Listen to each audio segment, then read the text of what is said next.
The Boston Celtics have spent this summer proving once again that silence is not part of their vocabulary. While other franchises wait for opportunities to arrive, Boston creates its own. From the moment the front office decided to part ways with Jrue Holiday and Kristaps Porzingis, it became clear that the strategy was not about holding ground, but about reshaping the future in advance. This is not the kind of move that hints at caution. It is the kind of move that suggests a franchise willing to endure short-term discomfort in order to achieve long-term dominance. The message is that Boston is playing the long game, even when the present seems uncertain. The season ahead carries the heavy shadow of Jayson Tatum's injury.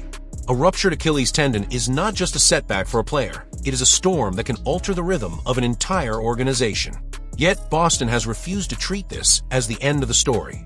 Instead, the front office has chosen to view the year as a strategic pause, a chance to reorganize the roster so that when Tatum returns in the season of 2026 and 27, he will find a team not scrambling for answers, but already loaded with solutions. This approach turns what could have been a wasted season into a stage for preparation and creativity. That creativity may soon produce another twist, one involving a guard whose scoring has drawn attention across the league. Anfernee Simons averaged 19.3 points per game, and his contract of $133 million ensures that his presence carries both weight and flexibility. Few players in the league are as intriguing in the trade market as Simons. He is young, he is explosive, and his skill set makes him attractive to franchises in search of firepower. That combination is precisely what has opened the door to a proposal that could change the shape of both conferences. Reports indicate that the Denver Nuggets, champions only 2 years ago and desperate to keep pace in the loaded Western Conference, have shown serious interest in Simons. Denver knows that adding perimeter scoring alongside Nikola Jokic could tilt the balance of power back in their favor. But such ambition requires sacrifice, and the name tied to this potential exchange is Aaron Gordon. The idea of Gordon leaving Denver may feel shocking, considering his vital role during their championship run, yet the reality is that Denver's window is narrow and their roster construction demands boldness. The rumored structure, as outlined by analysts such as Nathaniel Holloway of Athlon, suggests that Gordon and young forward Peyton Watson could land in Boston, while Simons and future draft capital would head to Denver.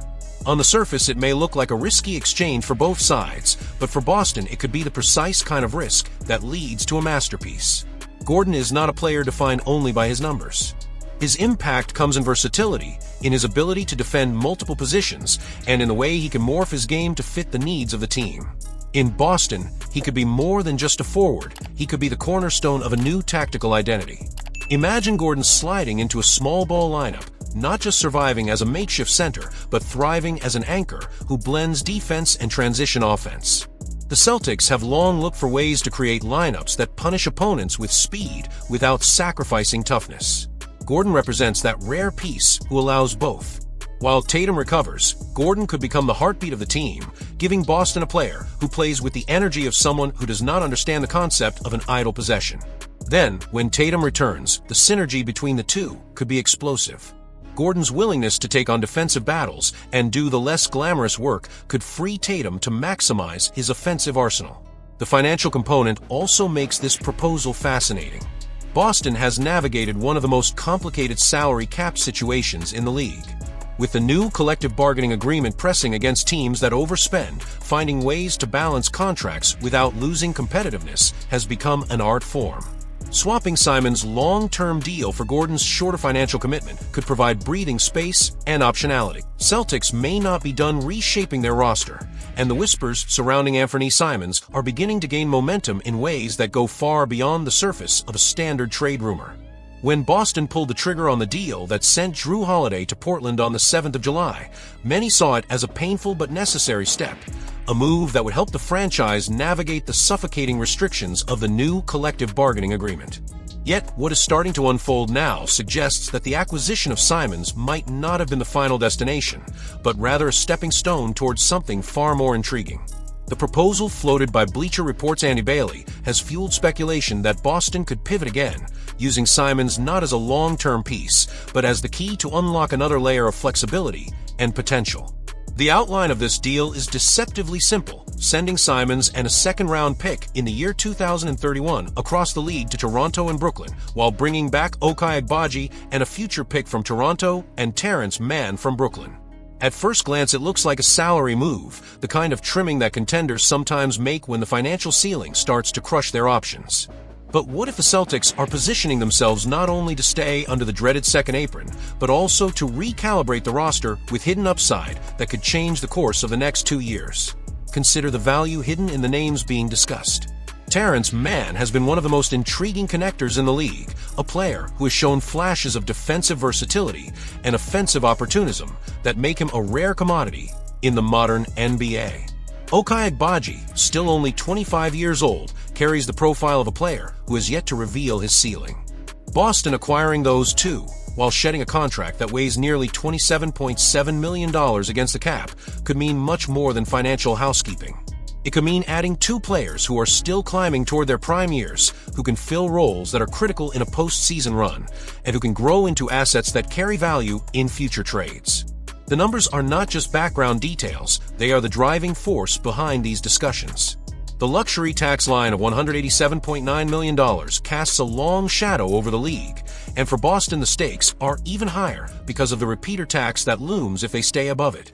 Bailey notes that even if this move does not completely eliminate the burden, it would lower the Celtics below the first apron, a shift that opens up avenues of flexibility that are otherwise locked away. Imagine the ripple effect of such a maneuver.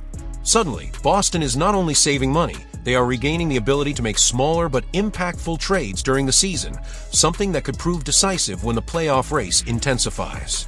The narrative here is not about subtraction. It is about re-engineering a roster in a way that aligns with long-term stability while still leaving the door wide open for short-term success. Letting go of Al Horford, moving on from Kristaps Porzingis, saying farewell to Jrue Holiday, these were not moves made out of weakness. They were strategic sacrifices to position the Celtics for sustainability in an environment where the rules are designed to punish big spenders. Now, the possibility of transforming Simons into two rotation-ready wings with untapped upside speaks to a front office that is playing a long game while refusing to compromise on competitiveness. And here is where the curiosity deepens. What if this is not simply about escaping the tax, but about setting up the kind of flexibility that allows Boston to strike when the next true star becomes available? By keeping their powder dry and ensuring that the books remain manageable, the Celtics could be laying the groundwork for a blockbuster addition in the near future, one that could align perfectly with Jayson Tatum's return from injury and propel the team back into title contention. For now, the discussion remains hypothetical, but the logic is undeniable. Anfernee Simons is a gifted scorer with undeniable talent, yet his expiring contract, his hefty cap hit, and his uncertain long-term fit make him the perfect chess piece in game that extends far beyond this summer. What Boston chooses to do in the coming weeks may look subtle on the surface, but the consequences could reverberate for years. The question is not whether the Celtics can survive another trade. The question is how far ahead of the curve they are willing to move, and how many hidden advantages they can stack before the rest of the league realizes what is happening. Celtics are standing at a crossroads that could redefine the entire direction of the franchise, and the most shocking part is that the next move might still be ahead of us. The trades that already shook the roster, sending Kristaps Porzingis and Jrue Holiday away purely because of the unforgiving mathematics of modern salary cap rules, may have only been the beginning. The quiet departures of Al Horford and Luke Kornet through free agency stripped away not just depth but continuity, leaving Boston's future as both a puzzle and an opportunity. Yet insiders are already whispering that what has happened so far should not be mistaken for the end of the story. Anfernee Simons, the explosive guard Boston landed in the Holiday trade, has become the latest name in the rumor mill. On paper, he looks like the kind of player who could thrive in the system, but the Celtics front office is reportedly weighing whether his trade value on the open market could unlock something far more transformative. This is where the conversation grows more unsettling and more intriguing, because analysts like Grant Hughes have floated the possibility that even Jaylen Brown or Derrick White might not be untouchable. Imagine that, two pillars of the franchise, cornerstones of its current identity, suddenly being framed as assets that could be shifted to create a new future. The logic is not rooted in panic, but in the brutal reality of the financial horizon. When Jayson Tatum returns from his Achilles rupture, expected sometime during the 2026 to 2027 season, Boston will be juggling contracts that collectively weigh down flexibility. Tatum, Brown, and White together are projected to earn $176 million in salaries by the 2027 to 2028 season, with the luxury tax line expected to be around $215 million. That leaves almost no breathing room to assemble a championship-level supporting cast. This is why the whispers grow louder, suggesting that Boston might have to make one more massive move to secure the balance between star power and depth. But here is where the curiosity truly lies. What if the Celtics are not looking at this moment as a setback, but as a chance to reshape the future more decisively than any rival could imagine? Trading away Porzingis and Holiday looked like financial desperation to outsiders, yet it might have been the necessary first domino in a larger strategy. Could Simons be the bridge toward a younger, more dynamic backcourt piece?